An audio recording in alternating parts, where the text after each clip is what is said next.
salawat kepada Nabi sebanyak 3 kali.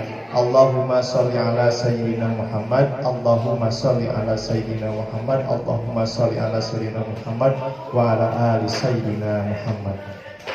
Baik, untuk berikutnya langsung kepada kegiatan hari ini, yaitu materi-materi yang pada nanti akan dilaksanakan juga simulasi bagaimana penerapannya di kelas ya. Mungkin kalau secara teori kita sudah bisa dibaca, tapi secara praktek di kelas nanti kita akan bersama. Untuk yang pertama akan dipandu oleh Ibu CGP, yaitu atas nama Ibu Rosnia SPI. Bismillahirrahmanirrahim. Assalamualaikum warahmatullahi wabarakatuh. Alhamdulillahirrabbilalamin. Wa bihi nasta'inu ala umuri dunya waddin wa ala alihi washabihi ajmain. Amma ba'du. Pertama-tama, marilah kita panjatkan puji serta syukur kehadirat Allah Subhanahu wa taala yang mana berkat rahmat dan hidayahnya kita dapat berkumpul kembali di ruangan ini. Tak lupa salawat beserta salam semoga tercurah limpah kepada junjungan alam, yakni Habibana wa Nabiyana Muhammad sallallahu alaihi wasallam. Tak lupa kepada para sahabatnya, tabi'in dan tabiatnya, dan semoga sampai kepada kita selaku umatnya yang beriman kepadanya. Sebelumnya, saya ucapkan terima kasih kepada Bapak Kepala Sekolah SMP Negeri 13 Kota Tasikmalaya, kepada Bapak Wakil Kepala Sekolah SMP Negeri 13 Kota Tasikmalaya, dan juga kepada Bapak Ibu Guru Hebat SMP Negeri 13 Kota Tasikmalaya. Saya ucapkan terima kasih karena Bapak Ibu Guru bisa hadir dalam kegiatan hari ini. Baik Bapak Ibu, alangkah baiknya kita awali kegiatan hari ini dengan pembacaan basmalah bersama-sama. Bismillahirrahmanirrahim. Bapak Ibu Guru, sebetulnya kegiatan hari ini merupakan kegiatan lanjutan dari kegiatan kita yang kemarin. Dan insya Allah pada kegiatan hari ini kita akan banyak melakukan praktek penerapan sehingga dapat menjadi bukti buat aksi nyata di PPM. Untuk kegiatan hari ini adalah lokakarya dengan tema budaya positif. Dalam budaya positif ada 4 hal yang perlu diciptakan. Yang pertama, disiplin positif. Yang kedua, posisi kontrol. Yang ketiga, segitiga restitusi. Dan yang keempat, keyakinan kelas. Baik Bapak Ibu, untuk materi yang pertama akan dipaparkan oleh saya sendiri, yaitu tentang budaya positif. Namun sebelumnya saya ingin bertanya kepada Bapak Ibu Guru semua. Ketika Bapak Ibu mendengar tentang budaya positif, kira-kira apa yang terbersit di pikiran atau di benak Bapak Ibu ketika mendengar kata budaya positif? Kebiasaan positif, betul. Ada lagi Pak, Bu? Kebiasaan baik, ya betul sekali Bu. Apakah budaya positif ini sangat penting untuk diterapkan? Ya, benar sekali. Budaya positif sangat penting diterapkan di sekolah kita. Kenapa sangat penting? Karena dengan kita memahami budaya positif ini dapat menumbuhkan motivasi intrinsik atau motivasi diri, khususnya pada diri siswa. Bukan hanya kita sebagai guru yang harus memahami, tetapi juga memiliki kewajiban untuk menyebarkan kepada seluruh warga di sekolah, terutama kepada peserta didik kita, agar mereka menjadi murid yang bertanggung jawab, memiliki budi pekerti luhur, dan tentunya menjadi siswa yang berakhlak mulia sesuai dengan filosofi Ki Hajar Dewantara untuk mewujudkan profil pelajar Pancasila. Baik Bapak Ibu, untuk mengefisiensikan waktu, di sini ada konsep inti budaya positif. Budaya positif sebagai proses untuk menumbuhkan motivasi warga sekolah dengan kontrol diri dan serta penguatan karakter di sekolah. Hal ini akan menjadi unsur utama dalam memajukan pendidikan di Indonesia berbasis karakter. Budaya positif dapat ditumbuhkan melalui pendekatan disiplin positif. Pendekatan disiplin positif adalah metode pendisiplinan yang tidak hanya mengoreksi perilaku buruk peserta didik, namun juga menumbuhkan kesadaran diri peserta didik agar termotivasi secara internal tentang perubahan dirinya.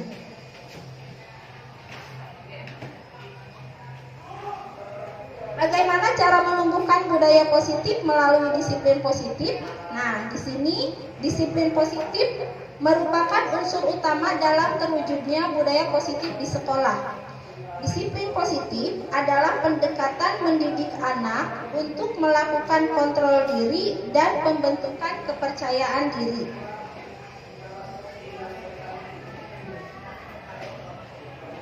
Bagaimana cara menumbuhkan budaya positif melalui disiplin positif? Nah, ketika kita menumbuhkan budaya positif di sekolah, akan terjadi 5 perubahan pada peserta didik jika budaya positif itu diterapkan. Yang pertama, peserta didik akan menjadi mandiri. Yang kedua, peserta didik tahu apa yang benar mereka butuhkan.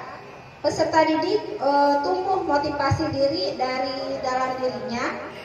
Melakukan kesepakatan tanpa perlu dipaksa, dan yang terakhir tahu konsekuensi dari keputusan yang diambil. Nah, jadi Bapak Ibu, ketika disiplin positif diterapkan di sekolah, maka kita sebagai guru tidak akan capek lagi untuk mengingatkan kepada peserta didik apa yang boleh dilakukan dan apa yang tidak boleh dilakukan. Kenapa? Karena setiap perilaku mereka ada yang mengendalikan, yaitu dengan posisi kontrol. Nah, baik, untuk materi posisi kontrol kali ini akan dilanjutkan atau dipaparkan oleh rekan saya, yaitu Ibu Nia. Kepadanya saya persilahkan.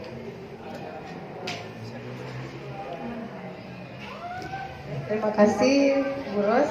Untuk selanjutnya, setelah kita memahami bahwa pentingnya budaya positif itu ditumbuhkan di sekolah kita, maka kita juga perlu memahami dalam menumbuhkan budaya positif ini ada beberapa peran yang harus kita lakukan. Contohnya ketika wali kelas sedang ada di kelas, memposisikan diri sebagai wali kelas, maka apakah pada saat itu kita mengontrol peserta didik sebagai teman atau sebagai penghukum? Dan nanti akan kita bahas di sini. Nah, pertama, sebelum kita memahami dulu bagaimana cara mengontrol atau mengendalikan peserta didik, kita juga perlu memahami setiap peserta didik ketika berperilaku itu pasti ada alasannya ya. Ya, misalnya ada anak yang selalu datang kesiangan atau mabal. Ibu, Bapak yakin tidak bahwa mereka berperilaku seperti itu ada alasannya? Ya, pasti ada alasannya. Dan di sini kita perlu memahami setidaknya ada 5 kebutuhan dasar. Motivasi apa sih yang mendasari mereka berperilaku seperti itu? Yang pertama, pertahanan hidup. Ada anak yang kasus pemalakan misalkan, mintain uang temannya, ternyata ketika ditelusuri dia memiliki kebutuhan belum makan karena memang ada keterbatasan ekonomi di rumah gitu. Dan kita sebagai pendidik tentu perlu memahami apa sih yang menjadi kebutuhan dasar sampai peserta didik kita berperilaku seperti itu. Yang kedua, ada kebutuhan kasih sayang dan rasa diterima. Ada anak yang tidak mau sekolah, ternyata dia merasa disisihkan, padahal teman-temannya sudah berusaha mengajak. Nah, ada rasa tidak diterima, ada kebutuhan ingin disayang yang tidak didapat di rumah, kemudian di sekolah juga dia merasa diabaikan, gitu. Maka dia berperilaku tertentu. Yang ketiga, kebebasan. Ketika peserta didik tidak mau tertib ketika upacara atau saat di kelas dia inginnya keluar saja, barangkali ada kebutuhan kebebasan yang dia inginkan, tapi dia belum memahami, belum disadari bahwa di sekolah ada peraturan yang harus dijalankan karena sudah disepakati gitu. Kemudian kebutuhan kesenangan. Nah, Bapak Ibu kebutuhan kesenangannya apa? Ibu, Bapak kalau senang itu kalau apa? Belanja, apa? Banyak uang, makan tidur, healing.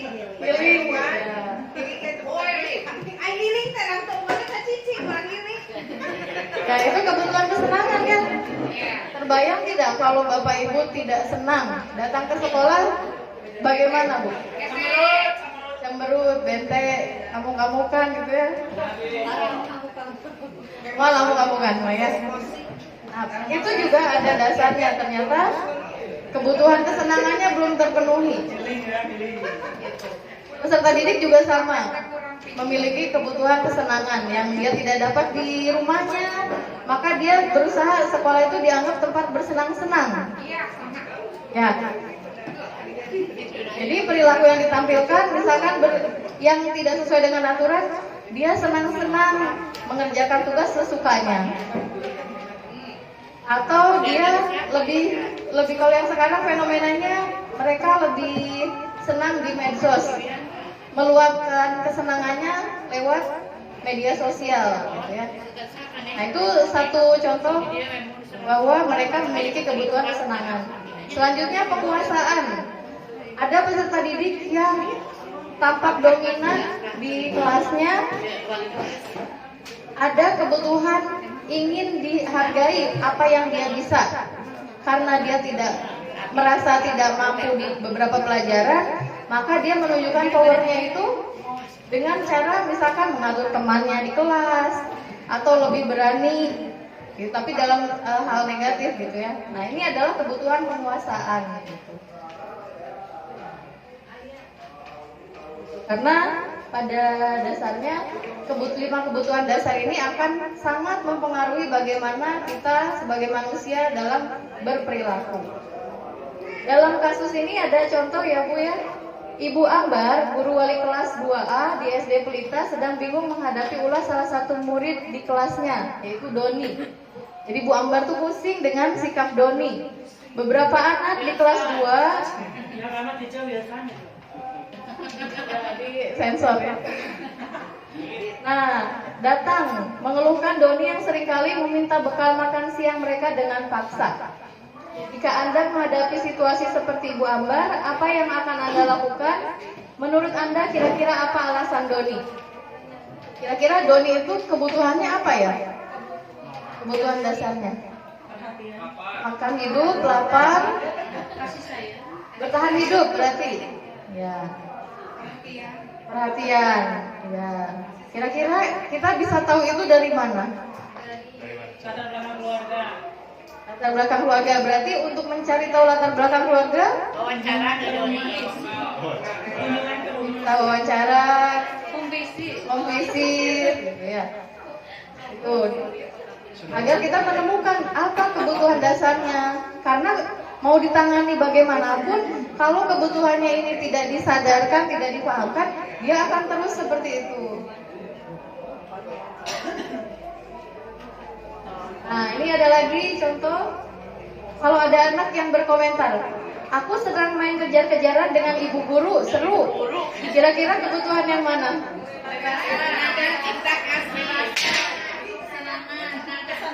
Betul ya, kesenangan.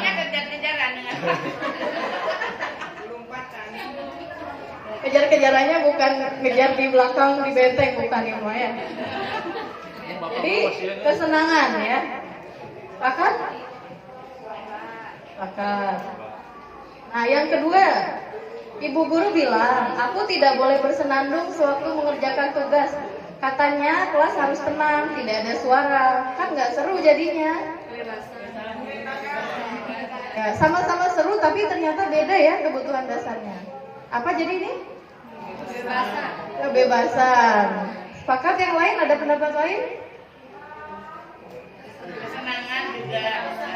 Kesenangan bisa, kebebasan juga bisa, karena berkaitan dengan kelas katanya harus tenang.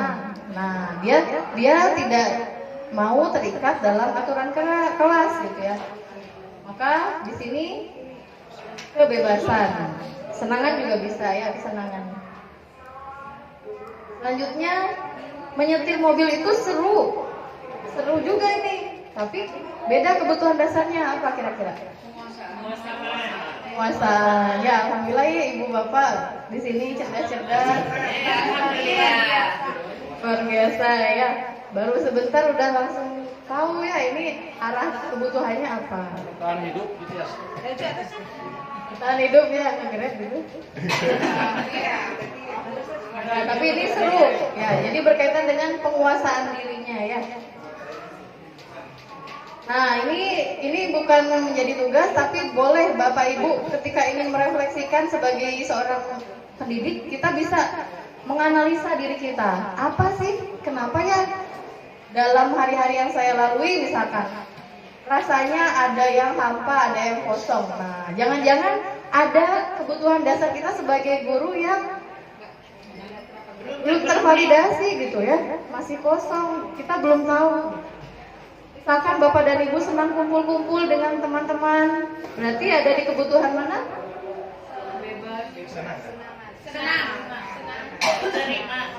Diterima dan kasih sayang, ya, karena ada curahan perhatian di sana.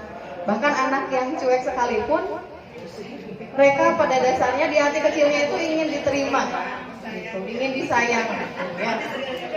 Alhamdulillah kalau di sini guru-gurunya kekeluargaan sekali ya. Dan limpahan kasih sayang banyak di sini, melimpah gitu ya. Nah, ini bisa, lingkaran ini bisa Ibu buat sebagai refleksi diri ya, tidak jadi sebuah tugas tapi untuk catatan pribadi saja.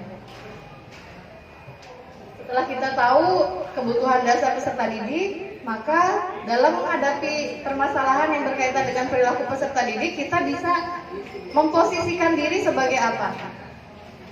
Ada 5 posisi kontrol.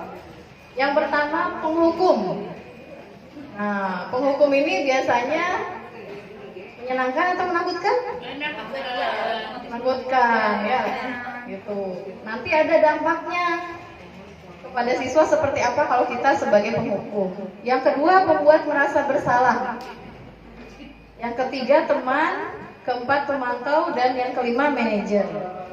Nah, ini saya sendiri saat mengikuti program guru penggerak ini merefleksi ya ke diri sendiri gitu. Oh, selama ini kalau di rumah saya berperan sebagai apa, kalau di sekolah sebagai apa gitu, dan sudah tepatkah kontrol yang saya lakukan gitu. Nah, ini yang pertama, penghukum. Seorang penghukum bisa menggunakan hukuman fisik atau verbal yang biasanya tidak sampai ke otak depan atau prefrontal cortex anak di depan. Itu kan mereka berpikir, tapi ketika dihukum yang bekerja adalah otak amfibi, otak bertahan hidup. Makanya antara melarikan diri atau menerima tapi tersakiti gitu. Itu kalau kita melakukan sebagai penghukum. Yang kedua, membuat orang merasa bersalah. Nah, biasanya akan bersuara lebih lembut. Misalnya, kamu teh udah dikasih tahu berkali-kali, ibu udah manggil kamu, emang kamu gak kasihan sama ibu? Nah, itu membuat merasa bersalah. Ada intonasi yang lebih rendah dan ditargetkannya agar dia merasa bersalah.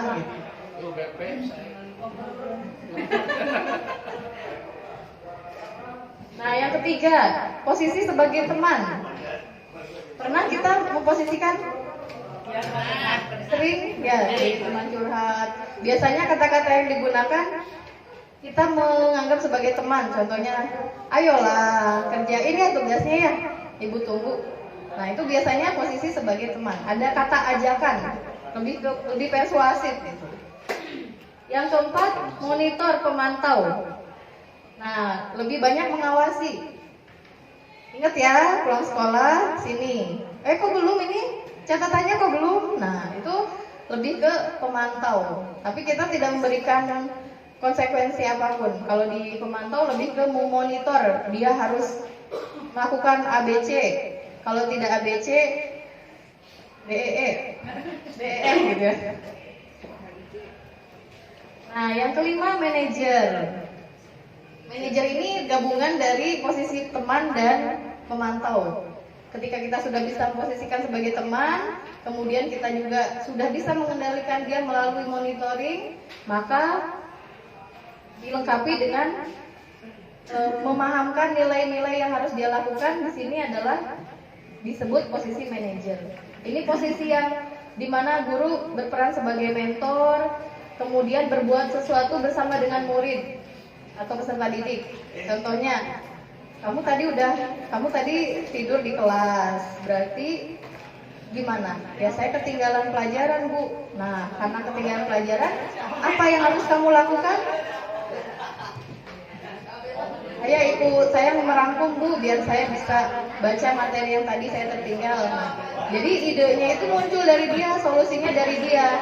Di sanalah kita sudah bisa menerapkan posisi sebagai manajer. Gitu. Jadi dia yang menemukan solusinya, gitu. Dan kita hanya mengarahkan saja. Disebutkan memang gampang ya, tapi pada pelaksanaannya beragam sekali peserta didik kita, gitu. Nah, nanti akan lebih jelas di prakteknya, dipandu nanti oleh Bu Siti Uswa. Sebelum itu kita coba lihat di sini Alfikon mengungkapkan bahwa saat kita berulang kali menjanjikan hadiah kepada anak-anak agar berperilaku bertanggung jawab, kepada seorang murid agar mempelajari sesuatu yang baru, maka kita pada dasarnya sedang berasumsi bahwa dia tidak akan melakukannya kalau kita tidak memberikan penghargaan itu. Jadi ada ungkapan bahwa penghargaan itu adalah sebuah hukuman. Misalnya kita di kelas, ayo siapa yang rajin nanti Ibu kasih handphone gitu, Ibu kasih stiker gitu ya, Ibu kasih stiker. Ketika kita ingin menghargai seperti itu, memberikan hadiah, pada dasarnya kita punya asumsi, ya barudak lamun tadi gitu kan mau berubah. Ini anak-anak kalau tidak diberi hadiah, mereka tidak akan nurut, gitu ya. Atau kita yang sering bilang gini, lamun tadi kerjakan atau eta mau kayak gini lain kayak dina rapot, kubangan nilainya. Nah seperti itu Bu, atau Abiwan gitu. Ya, penghargaan itu adalah hukuman. Makanya kenapa di kurikulum Merdeka tidak diperbolehkan memberikan perankingan, gitu ya. Tapi yang diperbolehkan apa? Mengapresiasi. Karena hadiah dan apresiasi itu beda ya Bu ya. Kalau hadiah dari awal kita sudah sampaikan. Nih nanti kalian itu kalau seperti ini nanti akan dapat ini. Tapi kalau apresiasi kita menghargai proses dia. Adapun di akhir misalkan ibu bapak memberikan penghargaan berupa sertifikat juara, itu kan tidak disampaikan di awal ya, tapi kita mengapresiasi dan tidak lupa juga diapresiasi yang lainnya juga, walaupun bukan juara secara akademik gitu. Itu bagaimana kita bisa memandang bahwa peserta didik kita itu mereka memiliki kebutuhan dasar sebagai motivasi, kita juga memiliki kendali sebagai kontrol yang mana gitu. Ya. Tentu akan lebih seru nanti di Bu Siti Uswa ya, karena kita akan praktek apa itu segitiga restitusi, bagaimana kita mempraktekannya untuk menerapkan posisi kontrol serta memahami motivasi peserta didik. Untuk selanjutnya saya persilakan Ibu Siti Uswa. Terima kasih. Terima kasih Bu Nia atas waktunya. Bapak dan Ibu, setelah tadi kita menyimak pemaparan tentang disiplin positif, kebutuhan dasar, dan posisi kontrol, maka selanjutnya pada tahap ini kita akan belajar tentang segitiga restitusi. Apa itu segitiga restitusi dan bagaimana penerapannya? Nanti kita akan bahas bersama-sama. Tapi sebelumnya, ini ya Bapak Ibu, ada 3 pertanyaan. Mohon dijawab. Apa yang Ibu ketahui tentang hukuman, konsekuensi dan restitusi. Silahkan, siapa yang mau jawab? Prostitusi. Bukan prostitusi ya. Ya. Hukuman, apa itu hukuman Ibu? Sanksi dari kesalahan yang dilakukan siswa. Ada lagi? Ada lagi bapak-bapaknya, apa itu hukuman yang bapak ketahui?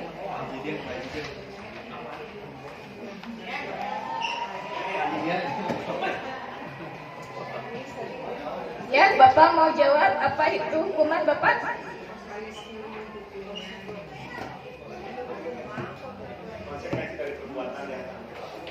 Konsekuensi dari perbuatan yang dilakukan. Baik, itu hukuman versi Bapak dan Ibu. Sekarang tindakan Hal yang diterima akibat perbuatan. hal yang diterima Akibat perbuatan. Masih hukuman itu ya? ya hukuman. Ya, baik. Yang kedua, konsekuensi. Apa itu konsekuensi menurut Bapak Ibu? Akibat dari suatu perbuatan. Akibat dari suatu perbuatan. Resiko. Berani berbuat, berani bertanggung jawab. Ya, Berani berbuat, berani bertanggung jawab. berani berbuat harus berani bertanggung jawab. Sebab dan akibat. Karena melakukan sesuatu, jadi ada akibatnya, begitu ya Pak? Ada lagi? Pengaruh dari suatu perbuatan. Pengaruh dari suatu perbuatan. Baik, itu jawaban-jawaban dari Bapak Ibu mengenai konsekuensi. Yang ketiga, restitusi. Menurut Bapak Ibu apa? Ganti kerugian. Mengganti kerugian. Contohnya apa, Bu?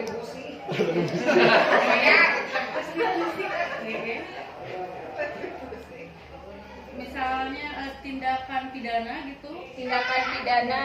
Uang pesangon. Karena mencuri begitu ya Bu, jadi di penjara gitu. Ada pesangon itu bisa. Ya. Ada lagi? Mengembalikan keadaan pada mengembalikan keadaan pada awalnya gitu lah. Mengembalikan keadaan pada awalnya. Hah? Pada apa ya?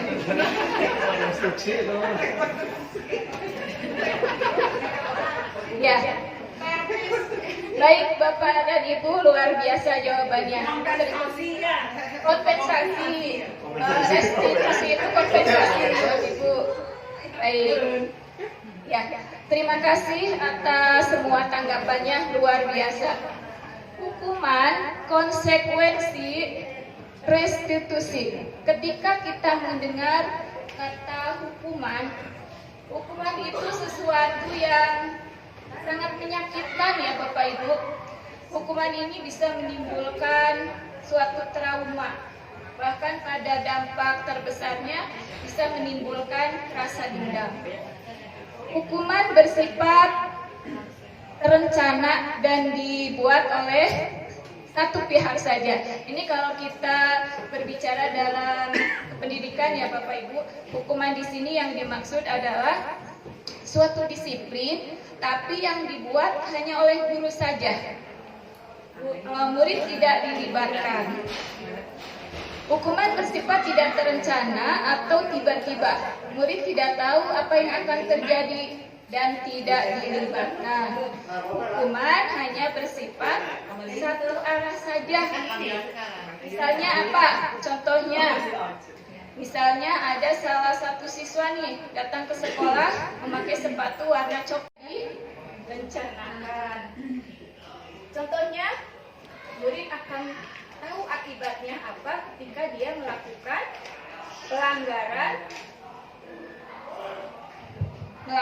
pelanggaran. Misalnya ada siswa yang tidak mengerjakan tugas sampai batas waktu yang sudah ditentukan. Akibatnya apa? Dia akan kehilangan waktu bermainnya, karena waktu bermainnya harus dia gunakan untuk mengerjakan tugas tersebut. yaitu yang dimaksud konsekuensi di sini. Nah, tadi yang ketiga ada restitusi ya Bapak Ibu.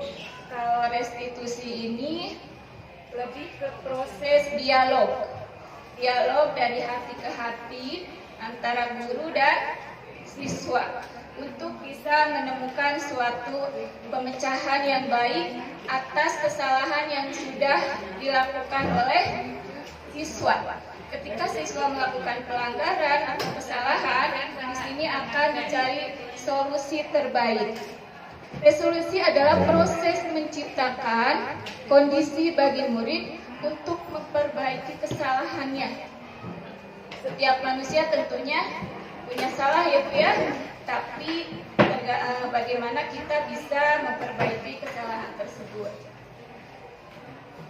Menurut Gosen, restitusi juga merupakan proses kolaboratif yang mengajarkan murid untuk mencari solusi untuk masalah mereka dan membantu murid berpikir tentang orang seperti apa yang mereka inginkan dan bagaimana harus memperlakukan orang lain. Nah, Bapak Ibu, ketika ada siswa-siswi Bapak dan Ibu melakukan pelanggaran atau kesalahan, kira-kira Bapak dan Ibu akan melakukan tindakan apa?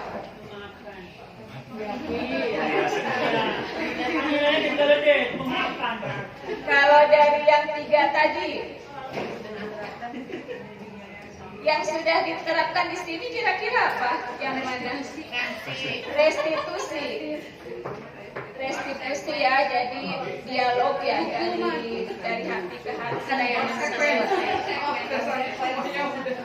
ya. Jadi kesimpulannya apa yang akan Bapak Ibu lakukan ketika ada pelanggaran siswa?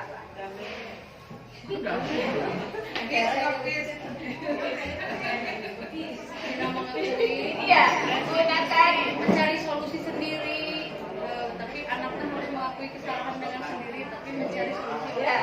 Nanti itu ada betul sekali Bu, ada di segitiga restitusi. Berarti Bapak Ibu akan mengambil dari yang 3 tadi, yang ketiga ya, poin 3 ya, restitusi. Baik. Melaksanakan disiplin positif. Ya, melaksanakan disiplin positif. Baik, Bapak dan Ibu, ini materi kita yaitu mengenai segitiga restitusi. Apa itu segitiga restitusi? Tadi sepintas di awal sudah dikatakan ya, bahwa segitiga restitusi adalah proses menciptakan kondisi bagi murid untuk memperbaiki kesalahan mereka. Segitiga restitusi ada 3 elemen Bapak Ibu. Yang pertama, menstabilkan identitas, yang kedua validasi tindakan yang salah, dan yang ketiga menanyakan keyakinan. Apa itu menstabilkan identitas? Di dalam menstabilkan identitas, di sini ada proses ya, berdasarkan prinsip membuat kesalahan adalah bagian dari proses pembelajaran. Jadi semua manusia berpotensi punya kesalahan. Iya, betul sekali. Yang terpenting bagaimana kita bisa memperbaiki kesalahan tersebut supaya tidak terulang lagi ya Bu ya. Menggeser identitas gagal ke identitas sukses. Selanjutnya, yang kedua ada validasi tindakan yang salah. Berdasarkan prinsip setiap perilaku berupaya memenuhi suatu kebutuhan tertentu. Guru akan bergeser dari suatu pemikiran stimulus respon menjadi proaktif. Selanjutnya, mengenali dan mengakui kebutuhan murid akan memperbaiki hubungan dengan murid.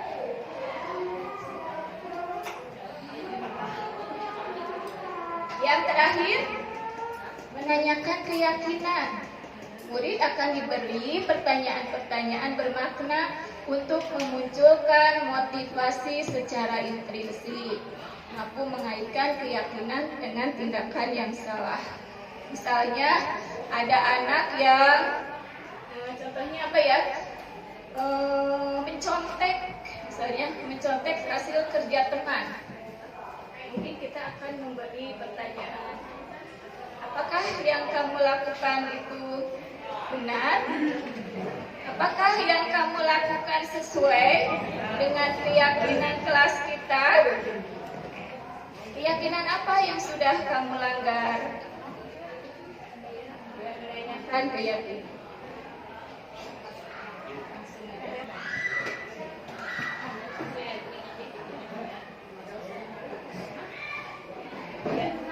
Bapak dan Ibu, setelah tadi pemaparan materinya, di sini akan ada simulasi bagaimana penerapan segitiga restitusi, validasinya bagaimana, menanyakan keyakinannya seperti apa itu.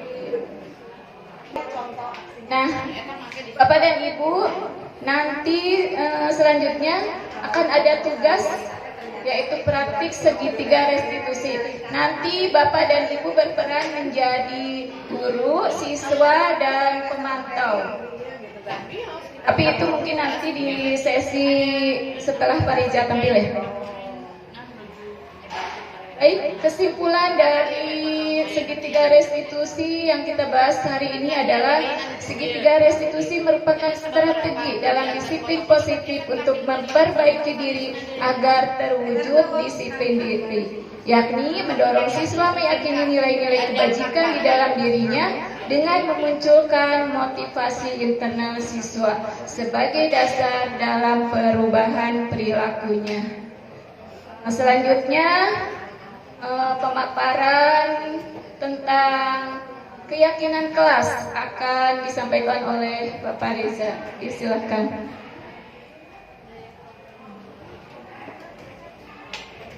Ya, Ibu Bapak masih dalam semangat ya, Bapak Ibu.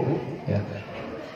Rangkaian yang seperti ini bagian yang cukup melelahkan bagi kita. Izin untuk berdiri, Panginten, saya di sini hanya untuk menambahkan saja. Tadi sudah disampaikan di awal bahwa kegiatan hari ini adalah sebagai upaya praktek kita nanti di kelas, bagaimana kurikulum merdeka itu diterapkan. Bukan hanya sekedar administrasi, tetapi kurikulum merdeka ini adalah tujuannya supaya kita bisa memberikan kemerdekaan, keleluasaan kepada siswa-siswi untuk berperan aktif dalam pembelajaran. Bukan kita hanya memberikan apa yang kita mau, tetapi kita menampung aspirasi dari siswa. Seperti apa kenyamanan, keinginan kelas yang mereka harapkan. Nah, dari yang tadi dipaparkan oleh Ibu Nia bahwa sudah menjadi kesepakatan bersama bahwa kita mengharapkan lingkungan yang positif, yang memiliki nilai-nilai baik. Tidak diharapkan kita lingkungannya buruk, banyak pelanggaran dan semuanya dihilangkan yang sifatnya negatif. Sama Ibu Uswah disampaikan solusinya ketika ada masalah seperti apa yang harus kita lakukan.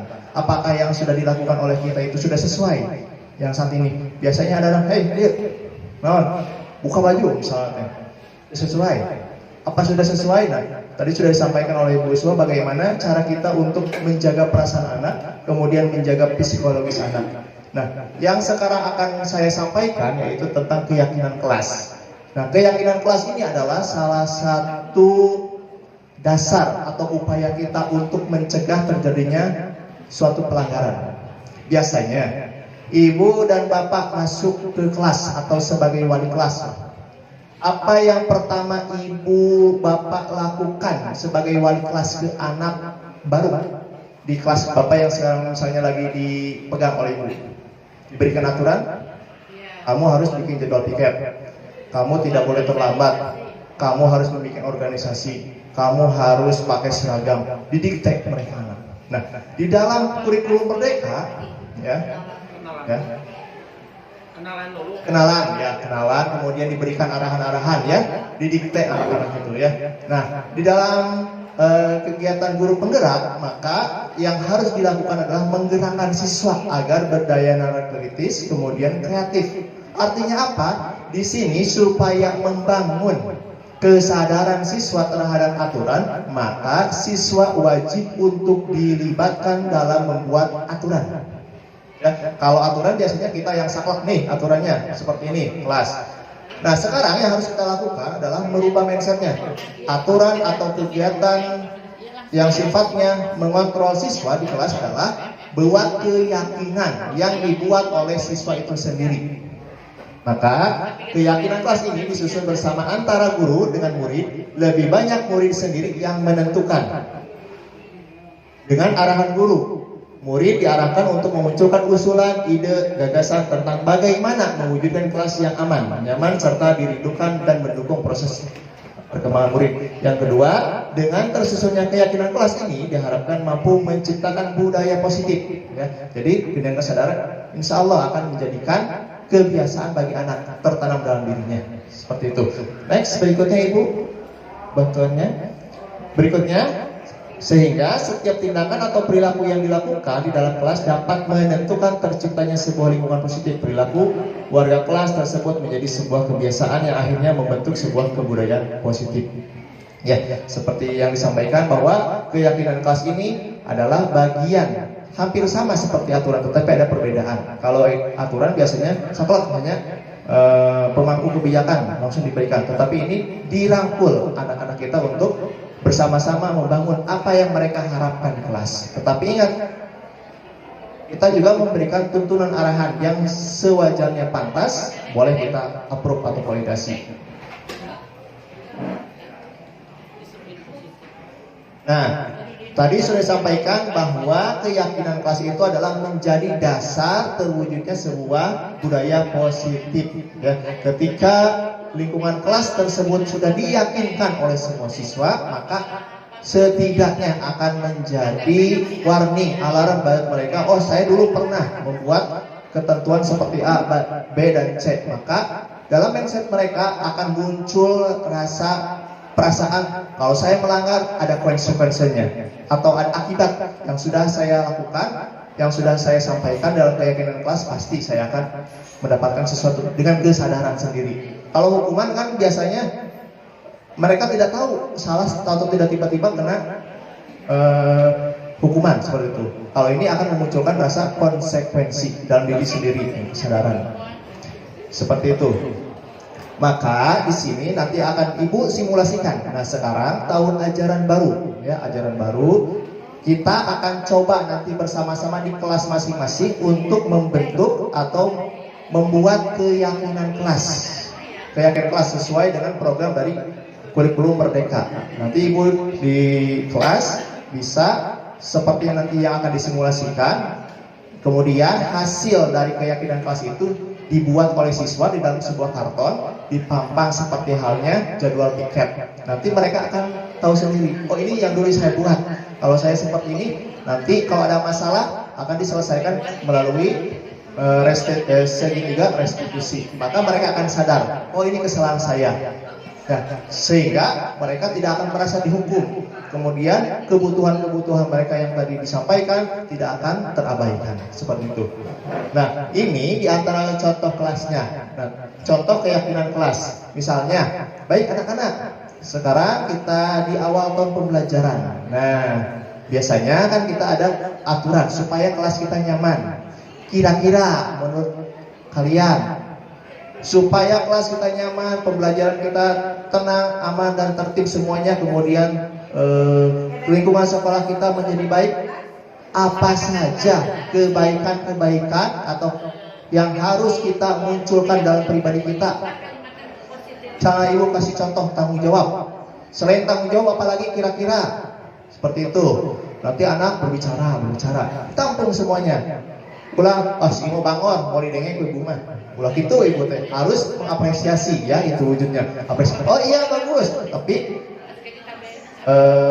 nanti dikoreksi lagi misalnya kalau ada yang salah. Setelah muncul keyakinan kelasnya, baru ibu membentuk sebuah kalimatnya, kalimat positifnya. Dari tanggung jawab, kira-kira kegiatan apa yang bisa kita lakukan sebagai wujud tanggung jawab?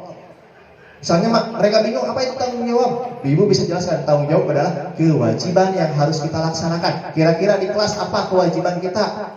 Piket Bu, Piket, tulis nanti oleh sekretaris. Atau bisa nanti ibu seperti simulasi nanti, mereka menuliskan masing-masing tanpa mengucapkan, ditulis nanti ditempel. Nanti diseleksi mana yang mirip-mirip atau mana yang perlu digunakan. Itu sebagai tujuan dari guru. Nah, setelah nanti selesai, maka ibu bapak guru mengesahkan. Gimana setuju? Kalau ini kita terapkan di keyakinan kelas kita, setuju. Kalau nanti ada yang melanggar, maka kalian tahu konsekuensinya. Nah, dengan seperti itu maka mereka akan sadar, dalam alam bawah sadarnya akan terekam ketika dilibatkan dalam membentuk sebuah aturan atau ketentuan. Beda lagi kalau kita diktekan, kadang-kadang anak itu ada yang audio, ada yang visual. Ketika mereka visual, ketika ada audio akan lewat di dalam kepalanya, tidak akan terekam. Tetapi kalau dengan seperti ini, ada kemungkinan mereka akan tertanamkan dalam dirinya.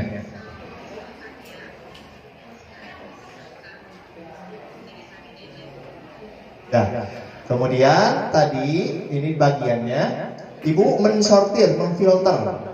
Misalnya, ibu memunculkan nilai keyakinannya, nilai positif. Kira-kira kegiatannya apa? Cek anak teh. Main-main bu di kelas. Jangan duduk aja belajarnya. Ibu nanti memfilter, mempilahkan. Kira-kira kalau bermain-main menunjukkan sikap positif tidak? Tidak, nanti di kolom tidak seperti harus sungguh-sungguh bu memperhatikan. Berarti ibu masukkan ke kolom seperti menunjukkan nilai positif. Seperti itu. Kemudian misalnya percaya dan menghormati orang lain atau milik barang orang lain. Biasanya kan siswa di kelas ini kan kita saudara bu, bebas barang-barang yang di kelas berarti barang-barang kita juga misalnya diambil. Kita boleh ngambil barang teman tanpa pinjam misalnya. Ibu boleh mengapresiasi ulah tiba-tiba, itu benar kalau gitu. Silakan apresiasi, tempelkan. Tapi maksudnya kemana kategorinya? Apakah seperti menunjukkan atau tidak seperti itu? Sampai sini mungkin bisa ditangkap ibu ya. Nah, tugas ibu nanti mungkin hari ini tidak bisa efektif, nanti ketika awal masuk ke kelas masing-masing binaannya bisa diterapkan seperti ini. Dan diharapkan semua kelas melaksanakan atau membentuk keyakinan kelasnya masing-masing. Kemudian bukti fisiknya adalah dengan terpampangnya tabel atau bagan keyakinan kelas tersebut. Itu adalah wujud kita menerapkan kurikulum Merdeka di kelas sebagai apresiasi kepada siswa. Ibu? Nah? Oh, badan foto ini, isi badan foto abina. Nanti ada sharing. Supaya masing-masing foto nanti untuk. Oh iya, aksi nyata seperti ya. Seperti tadi yang sudah disampaikan Bu Haji bahwa materi ini ada juga di PMM ya. Sebagai informasi kemarin saat ada lokakarya bahwa dari yang bagian GTK menyampaikan bahwa di SKP untuk tahun 2022 nanti ada survei sejauh mana ibu sudah melaksanakan PMM. Nanti ada surveinya. Seperti itu akan dimunculkan. Jadi yang tidak aktif akan ketahuan sebagai informasi kemarin dari ketika kegiatan disampaikan dari bidang GTK-nya seperti itu. Jadi di sini kita bersama-sama menggerakkan PMM itu supaya tidak hanya sudah terregistrasi tapi sudah berjalan seperti itu dengan munculnya sertifikat. Kita bersama-sama ibu di sini. Ya. Apakah sama keyakinan kelas dengan tata tertib kelas? Ya. Keyakinan kelas dan tata tertib kelas. Tadi sudah disampaikan pada dasarnya mirip, tetapi proses rekonstruksinya yang berbeda. Kalau tata tertib kelas itu saklek dari pemangku kebijakan nih, aturannya seperti ini, setiap ada yang baru. Kalau keyakinan kelas, rekonstruksinya dibangun dari awal. Mereka dilibatkan, seperti halnya musyawarah. Mereka dianggap sebagai pejabat juga gitu. Supaya apa? Menumbuhkan dalam alam bawah sadarnya, oh ini dulu pernah saya katakan. Jadi tertanam, harus ada tanggung jawab nih saya. Oh dulu dalam keyakinan kelas harus menghargai orang lain nih. Berarti kalau saya ngomong A, B, C yang tidak pantas menyinggung orang lain, berarti saya melanggar. Setidaknya direkam oleh mereka. Seperti itu. Kalau kita mendiktekan dengan tata tertib, kadang-kadang dibaca, kadang-kadang tidak. Itu. Kalau dengan keyakinan kelas berarti meyakinkan. Dengan istilahnya ditalkin mungkin, bukan kesadaran, ditalkin langsung dibimbing. Kalau judulnya tata tertib kelas, tapi pembuatannya itu kompromi dari warga. Ya, betul. Tapi untuk berbeda kurikulum, berbeda penamaan. CP, TP, ATP sama dengan KD. Ini juga sama, asalnya tata tertib dirubah menjadi judulnya keyakinan kelas. Itu hunkul Bapak. Wayana semuanya harus dirubah. Nah, gitu. Cuma prosesnya sekarang Bapak Ibu harus melibatkan siswa-siswi kita di kelas. Silakan Ibu Bapak Rumah memantau gitu. Silakan anak-anak nanti akan menyampaikan ide dan gagasannya. Apa yang mereka harapkan supaya kelasnya nyaman? Pak, ganing boleh, Pak, tidak boleh berisik saat belajar. Nanti ada yang muncul. Pak, ulang bolos jam sekian. Nanti mereka akan muncul seperti itu mungkin. Nanti kita akan coba untuk mensimulasikan yang semuanya nanti Ibu Bapak bisa praktekkan di kelas dan bisa Ibu Bapak dokumentasikan untuk nanti pelaporan di PMM bagian modul budaya positif. Boji ya. Disiplin positif namanya, seperti itu. Ibu mungkin nanti sudah punya bekal untuk aksi nyata di PMM modul ini, seperti itu. Ibu. Beda diterai jadinya. Yes, boleh. Nah, berarti keyakinan kelas satu kelas dengan yang lainnya pasti beda ya? Pasti beda, karena yang membuatnya adalah per orang, bukan guru disamaratakan. Jadi untuk ini di kurikulum mereka adalah memerdekakan siswa dalam berpikir, dalam berpendapat. Itu tujuannya sebetulnya kurikulum mereka itu. Bukan membebaskan siswa semaunya, tidak. Tapi apa yang mereka harapkan, mereka curahkan, kita menuntunnya, diarahkan. Seperti itu. Oke, baik Ibu Bapak, terima kasih untuk hari ini. Dan jangan lupa yang harus Ibu Bapak lakukan ketika selesai atau mengakhiri pembelajaran, jangan lupa direfleksi, ditanyakan kepada siswa apa yang sudah kamu ketahui sekarang, apa yang menjadi masalah kamu sekarang. Wajib itu ya Ibu Bapak, jangan cuma baik karena waktu sudah bel. Ibu akhirkan sampai di sini. Terima kasih, sampai jumpa lagi minggu depan ya. Semoga kita umur panjang dan bertemu lagi. Nah, tidak boleh seperti itu, harus direfleksi. Bu Haji, bagaimana perasaan Bu Haji setelah pembelajaran hari ini? Senang Bu, bahagia. Ibu Yani bagaimana? Lapar, bebas, gitu ya. Kemudian nanti disimpulkan. Gitu.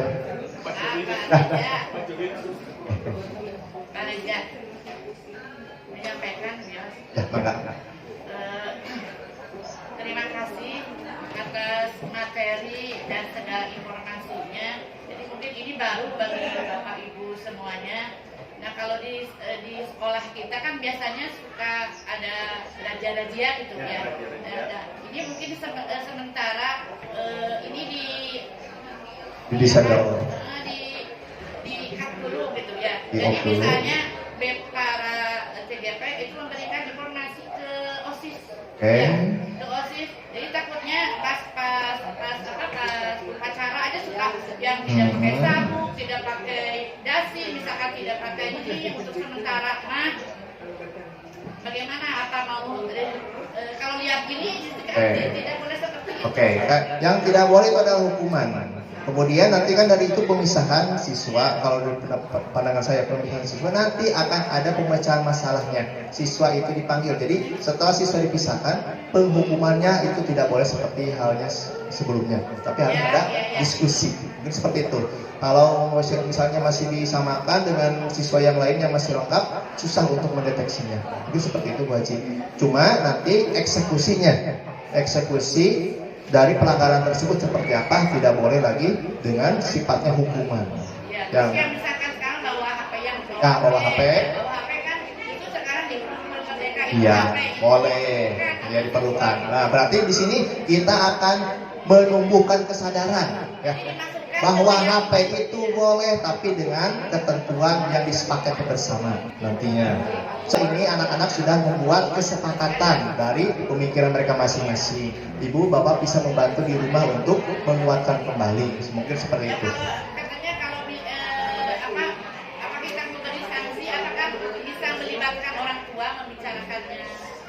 Itu bisa ya nanti ya Di sini ada orang tua yang ya tetap. Nah, nanti kan ada tahapan restitusinya. Yang terbaik adalah tahapan restitusi menyadarkan.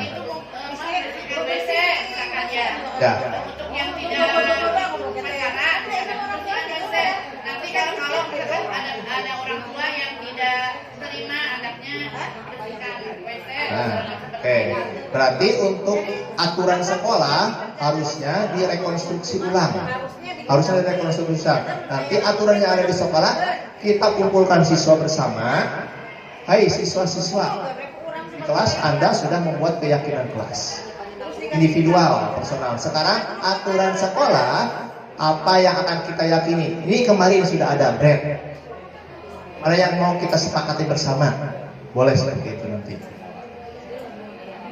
Untuk direkonstruksi ulang. Nanti mereka yang bersepakat seperti itu. Jadi buat kesepakatan supaya mereka juga sadar. Itu mungkin seperti itu Ibu arahannya kurang lebih.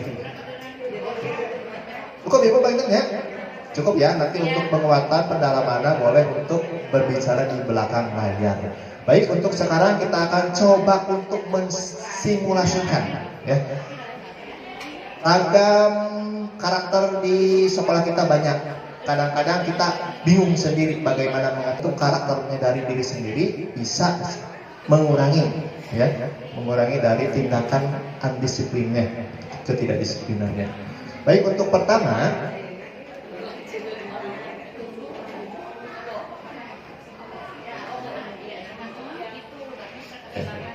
Ini kan diusut di kurikulum merdeka ya. Apa ya? Yang keyakinan kelas, tapi tidak apa-apa dilaksanakan sudah di kelas. yakin iya.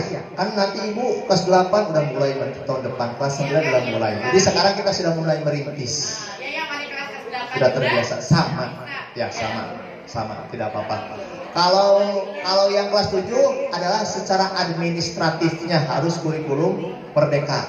Tetapi pada prakteknya di kelas, apresiasi terhadap anak harus dilakukan semuanya. Ya, karena itu merdeka berbagi dan mereka belajar. Mereka berubah gitu, mereka berubah maksudnya ke sana.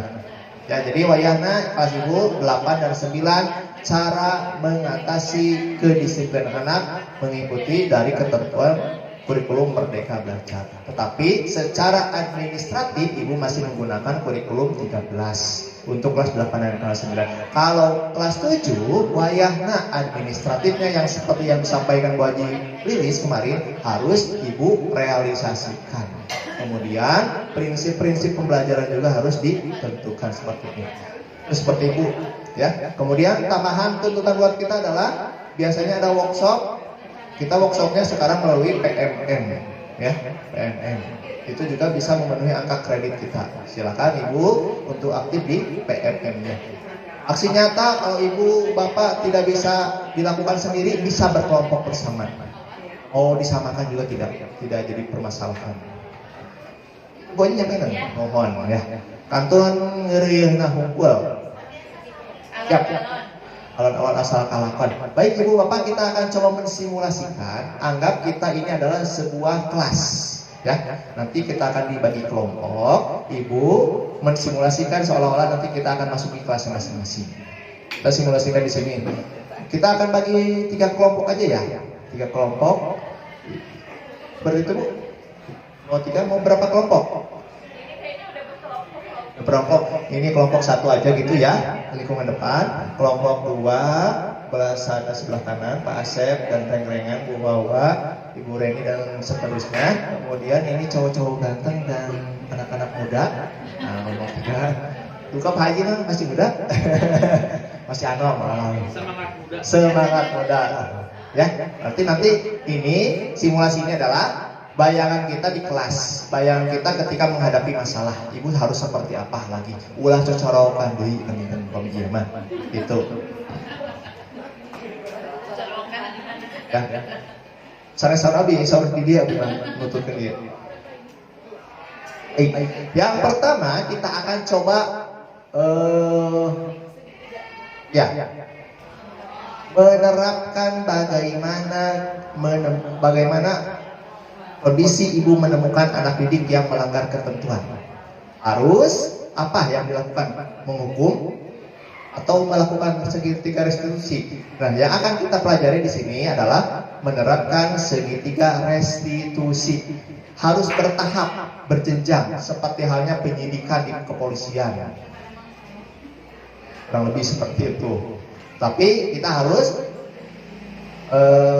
juga untuk menerima asumsi-asumsi atau yang dilakukan oleh siswa itu alasannya apa. Kemudian nanti kita luruskan. Ada 3 hal variabelnya. Yang pertama adalah validasi identitas. Menstabilkan identitas, validasi tindakan, dan juga keyakinan kelas. Yang pertama, ibu harus menstabilkan identitas. Anak itu jangan dianggap salah apa yang dilakukan, tetapi harus mengembalikan lagi mentalnya bahwa yang dilakukan itu bisa menjadi baik kamu seperti itu. Udah ibu? 5 kelompok, 4 kelompok aja.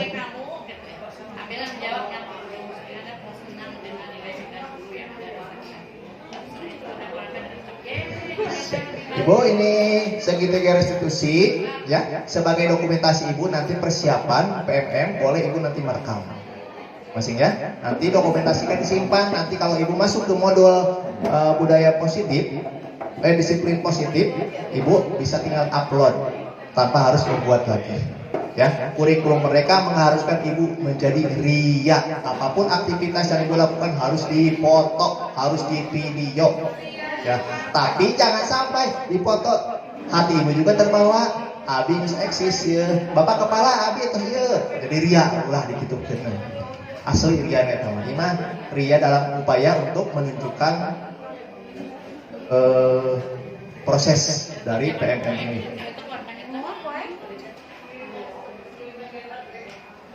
Bapak Ibu, setiap kelompok sudah memiliki 2 ini ya.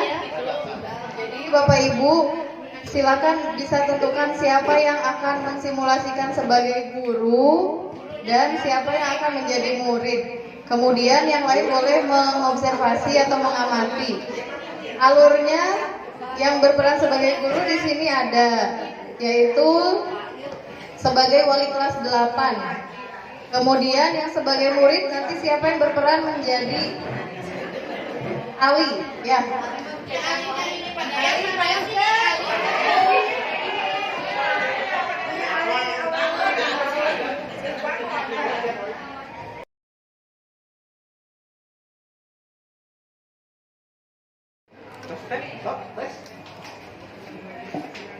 Hei, Abisra, lagi ngapain kamu?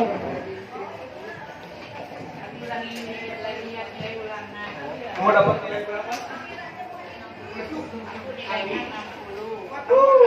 Aku dong 90. Kamu mah jarang sekolah, jarang masuk.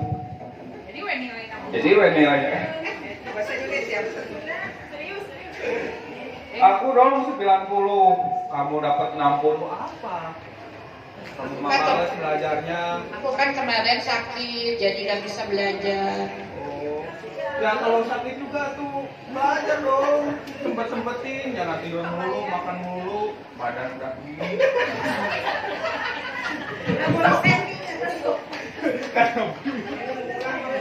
Kan pasti kemarin, Ali, kamu kok gitu sama aku, kamu jahat. Kamu jahat, Ali. Ya udah, belajar yang benar. Jangan malas mulu, jangan banyak alasan sakit apa. Sekarang kan sekolah, kemarin sakit dikit gitu aja.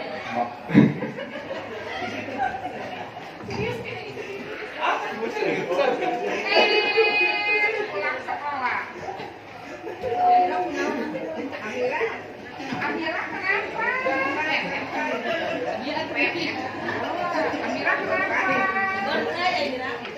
Amira kenapa?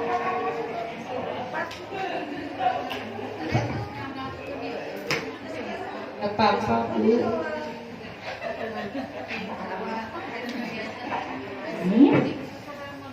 Enggak apa-apa.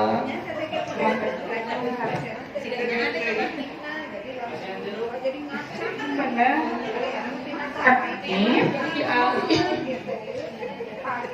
kalau nangis alasannya. Si Ali Bu jahat.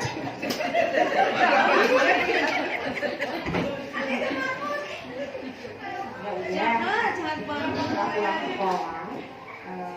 Ibu coba ngobrol sama Ali ya.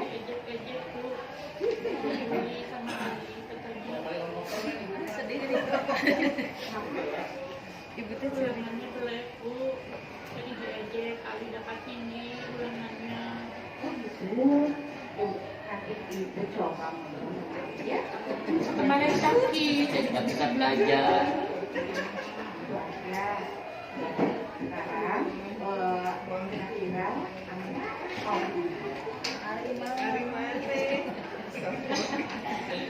Alinya Bu.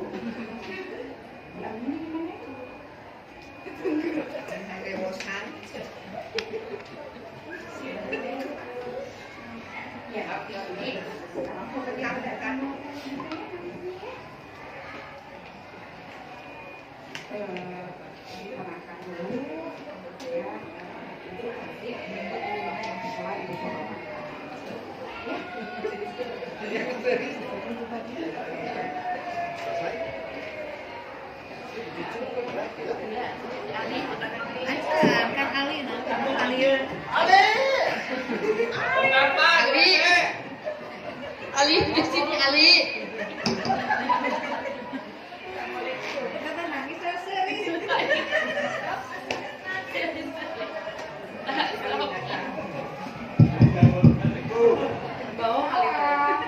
Waalaikumsalam.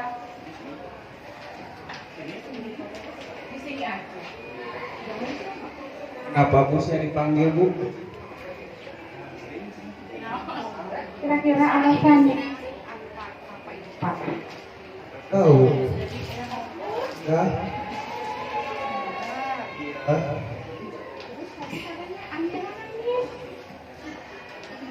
Oh.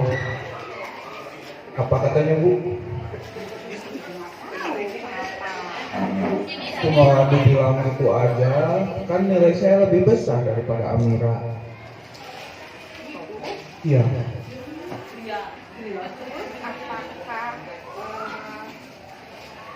Aja nggak merasa bahwa itu adalah sudah melanggar keyakinan yang telah kita tetapkan.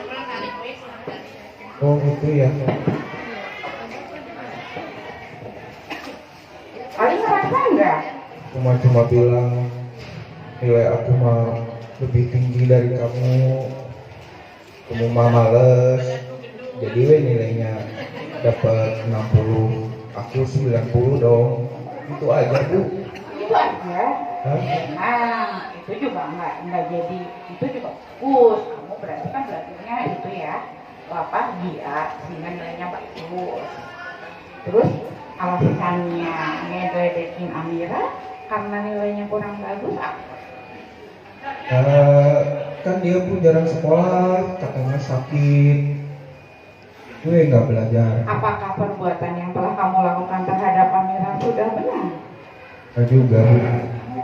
Jadi kalau begitu ada di mana sudah melanggar kira-kira ada yang keyakinan kelas yang telah tidak tetapkan di kelas kan ya? Kira-kira melanggar keyakinan kelas yang mana tuh Ali? Mana ya?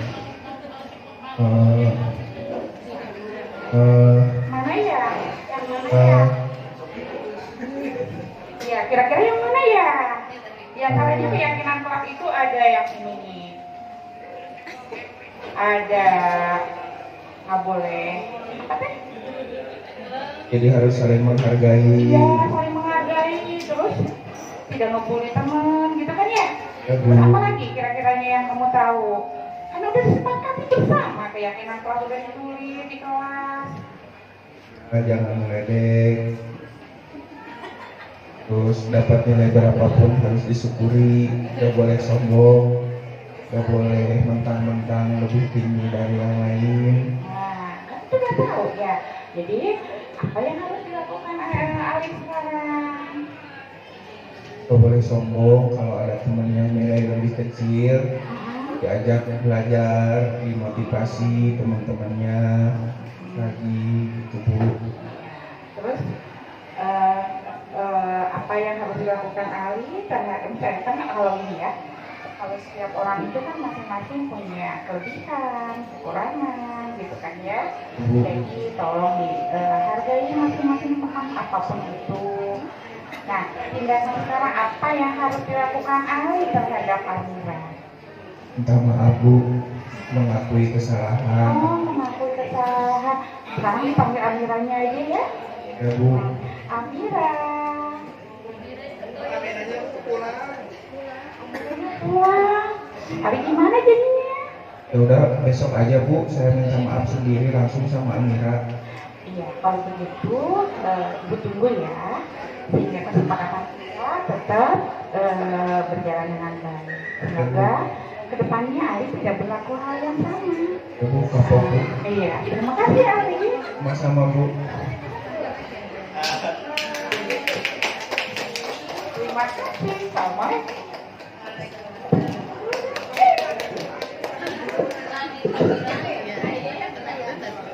Dan itu sangat luar biasa sekali ya, menghayati sekali perannya. Cocok kalau ada penganugerahan aktor terbaik ya.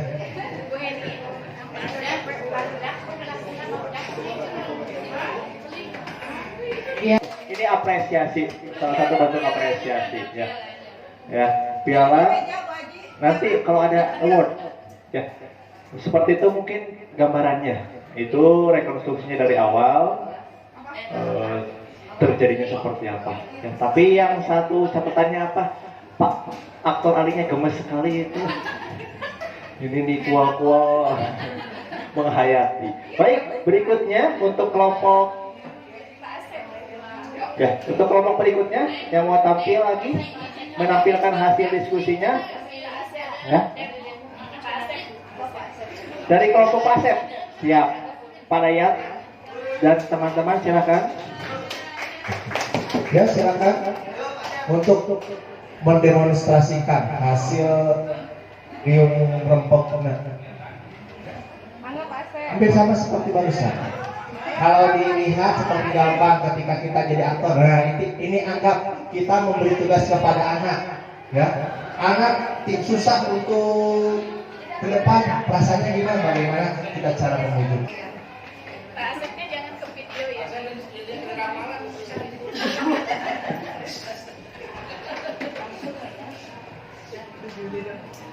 Amira, kenapa? Kok enggak?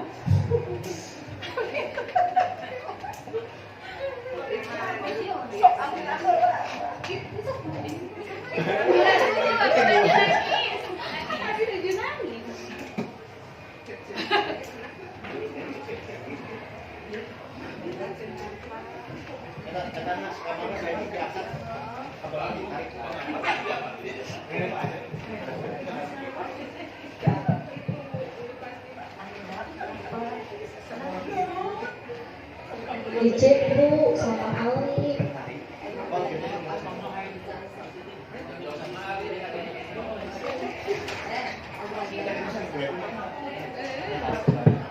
Dicek kenapa? Karena nilai saya kecil Bu. Nilai Ali lebih besar Bu daripada nilai saya. Jadi kamu sakit hati? Iya Bu. Saya malu dengan teman-teman saya Bu.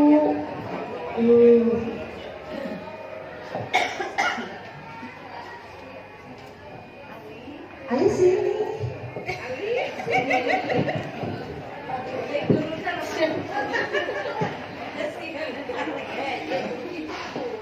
Udah di sini aja ya. Itu mic-nya dipasang. Iya. Ali ngejek ke Amira. Amira kok sampai nangis? Emangnya apa yang dibilang Ali ke Amira barusan? Barusan Apa? barusan kan Ali ketemu Amira di kelas itu. Amira lagi lihat hasil ulangannya. Ali kan penasaran, lalu lihat nilai Amira ternyata 60. Ali berapa? Nilai Ali bagus Ibu, 90.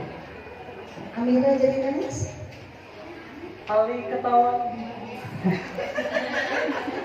Hawaii nilai Amira. Iya, soalnya kan nilai kan 60 gitu. Nilai Ali kan 90.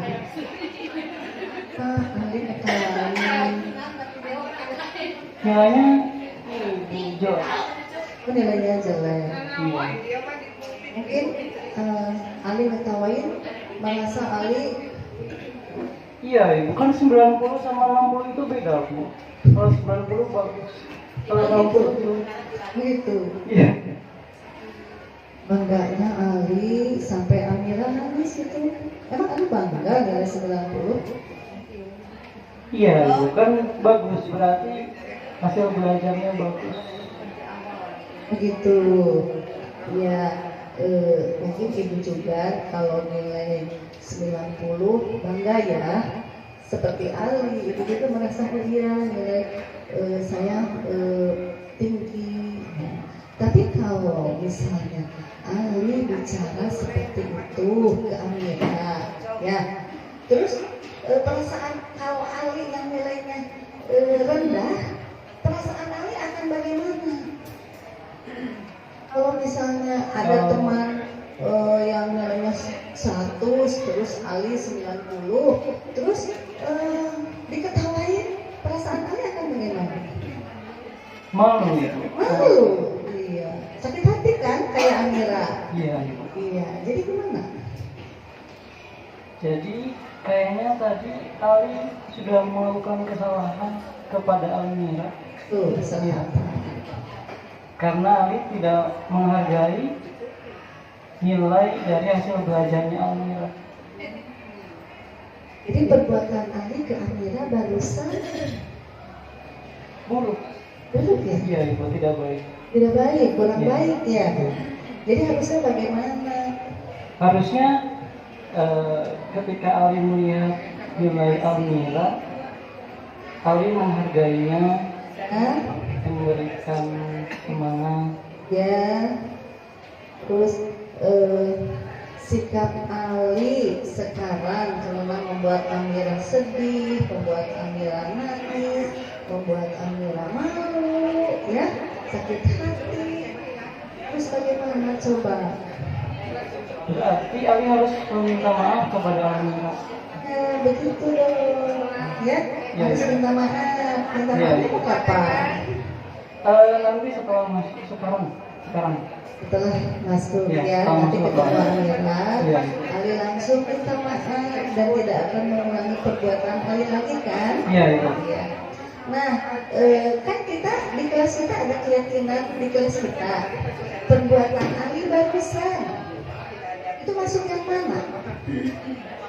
Berarti perbuatan Ali tadi melanggar keyakinan kelas untuk menghargai teman. Ya, menghargai teman ya, jadi kurang menghargai teman. Harusnya Ali itu tadi sama menghargai Amira ya. Karena Amira bersama teman kita, mungkin Amira nilainya di bawah Ali, mungkin situasinya lagi lain. Kan biasanya Amira bagus ya nilainya. Iya. Di Amira sekarang, ya ada Amiranya mau minta maaf sekarang. Iya.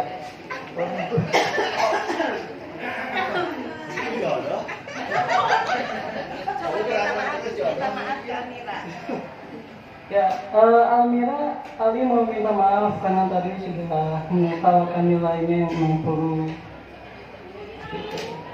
Kan saya maafkan ya Ali, tapi untuk lain kali jangan seperti itu ya. Oke. Apakah dimaafkan? Ya, sudah saya maafkan. Ali, Amira sudah saling memaafkan ya. Jadi tadi kata Ali tadi kurang menghargai teman ya.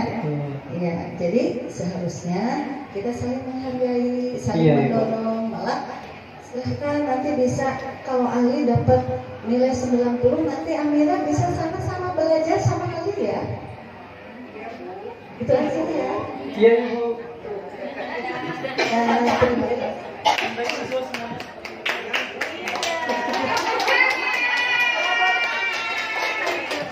itu tukangnya kaki ya. Baik, sangat menghayati data sekali. Kemudian variabel yang ada di dalam pemecahan masalahnya sudah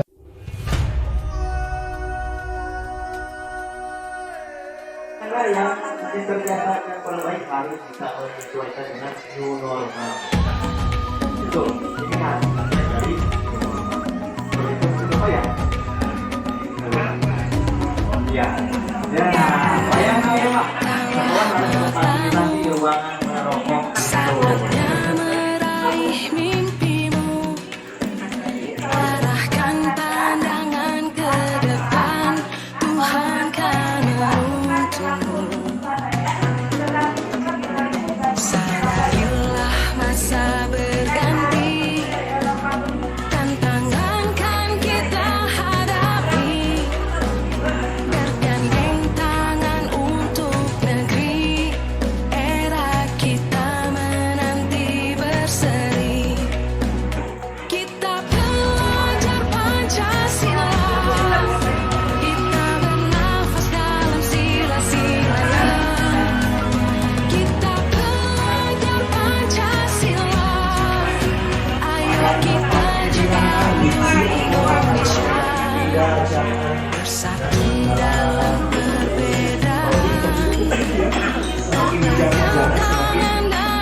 nadanya positif,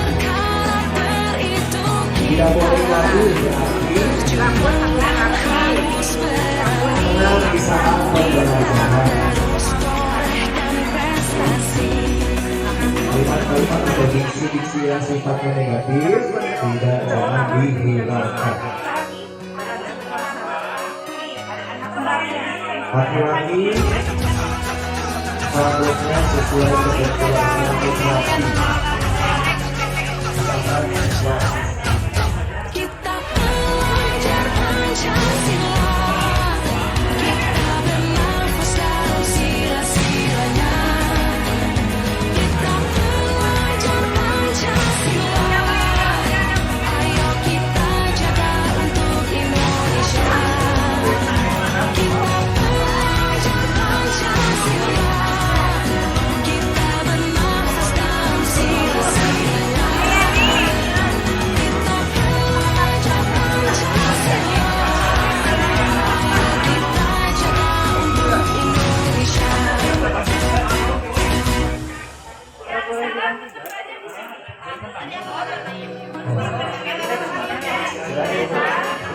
Di semua kelas setelah ada